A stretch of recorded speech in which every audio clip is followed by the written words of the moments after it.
ஸ்ரீ பேச்சும் ஜோதிடர்களே அனைவருக்கும் வணக்கம். உங்கள் ஜோடி இளமுரு குமரன் பேசுகிறேன். 2024ஆம் ஆண்டு வைகாசி மாதம் மகர ராசிக்கு உண்டான பலன்களை இங்கே பார்ப்போம். மகர ராசிக்கு 3-12 கூடிய குரு 5ல் இருந்து 9ஆம் இடம் பாக்கியஸ்தானத்தையும் 11ஆம் இடம் லாபஸ்தானத்தையும் ராசியையும் பார்ப்பது வெகு முன்னேற்றமான காலம். நிறைய பேர் இந்த ஏற்றச்சனில் ரொம்ப அவஸ்தைப்பட்டு இருந்தவங்களாம் மகர ராசிக்காரர்களுக்கு இப்போ நல்ல அமைப்பு. நிறைய பேருக்கு கல்யாணம் முடியாதவர்களுக்கு கல்யாணம் முடியக்கூடிய யோகத்தையும் இந்த குரு பயிற்சி நல்லபடியாக நடத்தி வைக்கும். ஏன்னா 6ஆம் இடத்துல இருப்பதே உங்களுக்கு 8 குடையவன், கெட்டவர் கெட்டில, அதான் 3 குடையன் போய் 5ல் உட்கார்ந்து 8ஆம் இடம் சாரகதியை வாங்குவது உங்களுக்கு கெட்டவர் கெட்டிலும் கெட்டிலும் ராஜயோகம் அந்த அமைப்பினை ஏற்படுத்தும். அப்படிங்கும்போது திருமணம் முடியாதவர்களுக்கு திருமணத்தை நல்லா முடிக்கக்கூடிய யோகத்தையும் எதிர்கால சிறப்பான அமைப்பையும் உண்டாக்கும்.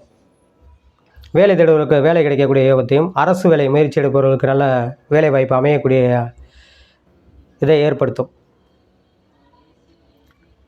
கல்யாணம் முடியாதவர்களுக்கு வெகு சிறப்பாக அதற்குண்டான அடித்தளம் பேச்சுவார்த்தைகள் இந்த வைகாசி மாதம் முடிவாகும். திருமணம் முடிந்தவர்களுக்கு குழந்தை பாக்கியவர்களுக்கு குழந்தை பாக்கியத்தை ஏற்படுத்தக்கூடிய அமைப்பாக அமையும். சுயதொழில் புரிபவர்களுக்கு 11ஆம் லாபஸ்தானத்தை அபரிதமான லாபத்தை ஏற்படுத்தும். 9ஆம் இடம் பாக்கியஸ்தானத்தை பார்ப்பதால் தந்தை வழியில் நல்ல உறவுகளையும் நல்ல முன்னேற்றங்களையும் ஏற்படுத்தும். தந்தை வழியில் உள்ளவர்கள் மூலியம் நன்மைகள் ஏற்படும். 11ஆம் இடம் லாபஸ்தானத்தை மூத்த சகோதரன் வழியிலையும் நல்ல முன்னேற்றத்தை ஏற்படுத்தும்.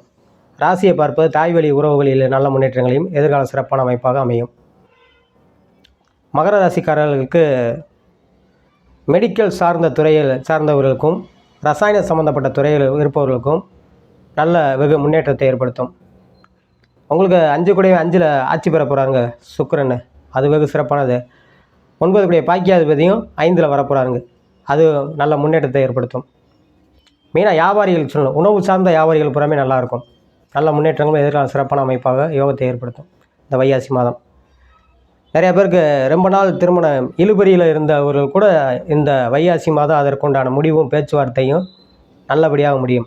கெட்டி மேளம் கொட்ட மகர ராசிக்காரர்களுக்கு நல்வாழ்த்துக்கள். வாழ்க வளமுடன். நன்றி, வணக்கம்.